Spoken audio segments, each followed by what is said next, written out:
विधि विवरण ग्रंथ अध्याय 14 शोक मनाना वर्जित। तुम लोग प्रभु अपने ईश्वर की संतान हो। तुम किसी की मृत्यु के कारण न तो अपने शरीर में घाव करोगे और न अपने सिर के सामने के बाल कटवाओगे, कारण तुम प्रभु अपने ईश्वर को अर्पित प्रजा हो। प्रभु ने पृथ्वी भर के सब राष्ट्रों में से तुमको अपनी निजी प्रजा के रूप में चुना है। शुद्ध और अशुद्ध खाद्य। तुम कोई घृणित वस्तु नहीं खाओगे। वे पशु जिन्हें तुम खा सकते हो ये हैं बैल, भेड़, बकरी, हरिण, चिकारा, सांभर, जंगली बकरा, चीतल, कुरंग और पहाड़ी भेड़। तुम उन सब पशुओं को खा सकते हो जिनके खुर फटे हैं और जो पागुर करते हैं, परंतु पागुर करने वालों और फटे खुर वालों में तुम इनको नहीं खा सकते हो। ऊंट, खरगोश और चट्टानी बिज्जू ये पागुर करने वाले हैं, परंतु इनके खुर फटे नहीं होते। ये तुम्हारे लिए अशुद्ध हैं। और सूअर भी जो फटे खुर वाला है लेकिन पागुर नहीं करता, इसलिए वो तुम्हारे लिए अशुद्ध है। तुम न तो इनका मांस खा सकते हो और न इनकी लाश छू सकते हो। सब जल जंतुओं में तुम उन्हें खा सकते हो जो पंख और शल्क वाले हैं, परंतु उन्हें नहीं खा सकते जिनके पंख और शल्क नहीं हैं। वे तुम्हारे लिए अशुद्ध हैं।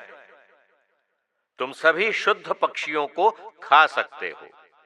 तुम जिन पक्षियों को नहीं खा सकते हो वे हैं गरुड़, हठफोड़, कुरर, चील, सब प्रकार के बाज, लग्घड़, सब प्रकार के कौवे, शुतुरमुर्ग, रात शिकरा, जल कुक्कुट, सब प्रकार के शिकरे, घुघू, बड़ा उल्लू, उल्लू, हवासील, गिद्ध, हड़गीला, लगलग, सब प्रकार के बगुले, हुदहुद और चमगादड़।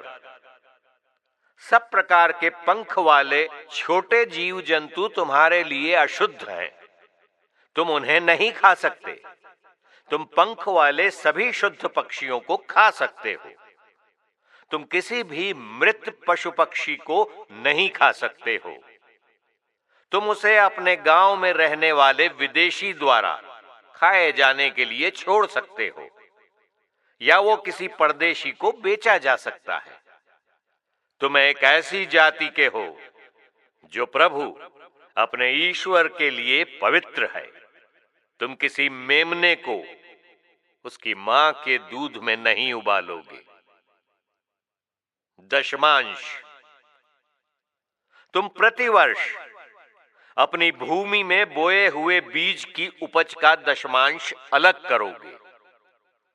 तुम अपने अनाज, अपनी अंगूरी, अपने तेल का दशमांश और अपने मवेशी और भेड़ बकरियों के पहलौठे का मांस प्रभु अपने ईश्वर के सामने उसी स्थान पर खाओगे जिसे वो अपना नाम स्थापित करने के लिए चुनेगा, जिससे तुम प्रभु अपने ईश्वर पर सदा श्रद्धा रखना सीखोगे। यदि वो स्थान तुम्हारे यहां से अधिक दूर हो, जिसे प्रभु तुम्हारा ईश्वर अपना नाम स्थापित करने के लिए चुनता है, और तुम वहां सब कुछ नहीं ले जा सकते हो, क्योंकि प्रभु ने तुमको भरपूर आशीर्वाद दिया है, तो तुम वो सब बेच सकते हो और उसका रुपया लेकर उसे उस स्थान ले जा सकते हो जिसे प्रभु चुनता है।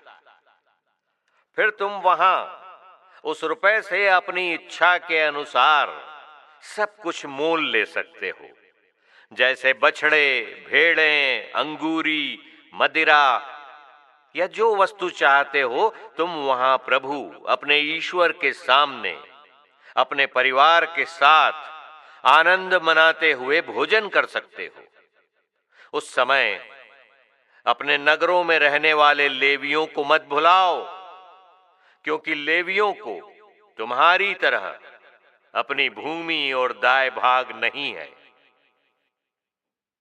तुम प्रति तीसरे वर्ष उस वर्ष की उपज का दशमांश अपने अपने नगर में जमा करो, जिससे लेवी उनकी अपनी भूमि का दाय भाग नहीं है, और तुम्हारे नगर में रहने वाले परदेशी, अनाथ और विधवाएं आ सकें और खाकर तृप्त हो जाएं, और प्रभु तुम्हारा ईश्वर तुम्हारे सब कार्यों में आशीर्वाद प्रदान यह वीडियो हर दिन एक अध्याय मिशन के अंतर्गत बाइबल के गहन अध्ययन का हिस्सा है। इस अध्याय में हम विधि विवरण ग्रंथ के 14वें अध्याय पर विचार करेंगे, जो इस्राएलियों को शुद्ध और अशुद्ध खाद्य पदार्थों के बारे में सिखाता है। यह अध्याय न केवल आहार संबंधी नियमों का विवरण देता है, बल्कि यह हमारे जीवन के हर पहलू में पवित्रता बनाए रखने के लिए प्रेरित करता है। अध्याय 14 का संदर्भ और मुख्य संदेश। 1. ईश्वर की पवित्रता के प्रति प्रतिबद्धता। इस्राएलियों को ये याद दिलाया गया कि वे परमेश्वर की चुनी हुई प्रजा है, इसलिए उनके जीवन के हर क्षेत्र, यहाँ तक कि उनके भोजन की आदतों में भी पवित्रता झलकनी चाहिए। 2. शुद्ध और अशुद्ध पशुओं की सूची। इस अध्याय में ईश्वर ने स्पष्ट रूप से बताया कि कौन से पशु, पक्षी और जलचर शुद्ध हैं और कौन से अशुद्ध। ओ शुद्ध पशु जैसे गाय, बकरी, भेड़। ओ अशुद्ध पशु जैसे सूअर, ऊंट और अन्य चीरने वाले जानवर। ओ जलचर, केवल वे जो पंख और शल्क वाले हैं शुद्ध माने गए। 3. 10वां अंश और दान का महत्व। इस्राएलियों को निर्देश दिया गया कि वे अपने आशीर्वाद का 10वां हिस्सा ईश्वर के लिए अलग रखें और इसे आराधना के लिए उपयोग करें। यह उन्हें कृतज्ञता और दानशीलता का पाठ पढ़ाता है। आज के जीवन के लिए गहन चिंतन।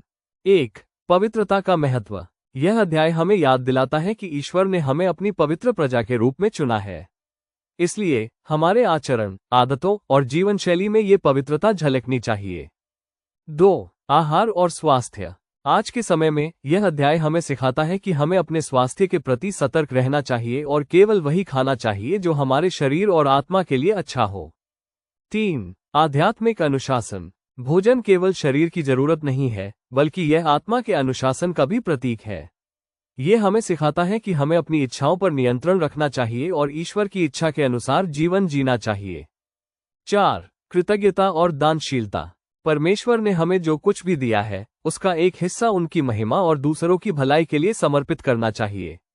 ये हमें न केवल कृतज्ञ बनाता है, बल्कि हमें दूसरों की सेवा करने के लिए भी प्रेरित करता है। 5. ईश्वर के प्रति निष्ठा। शुद्ध और अशुद्ध भोजन के नियम हमें सिखाते हैं कि हर निर्णय में ईश्वर को प्राथमिकता दें। ये हमें ये याद दिलाता है कि हमारा जीवन उनके लिए समर्पित है। आज का अनुप्रयोग। अपने जीवन में पवित्रता बनाए रखने के लिए अपने आचरण और आदतों की समीक्षा करें। अपने स्वास्थ्य और खानपान पर ध्यान दें और ऐसा भोजन चुनें जो आपके शरीर और आत्मा के लिए लाभकारी हो।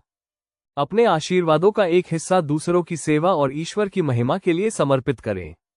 अपने दैनिक जीवन के हर क्षेत्र में ईश्वर की इच्छा को प्राथमिकता दें।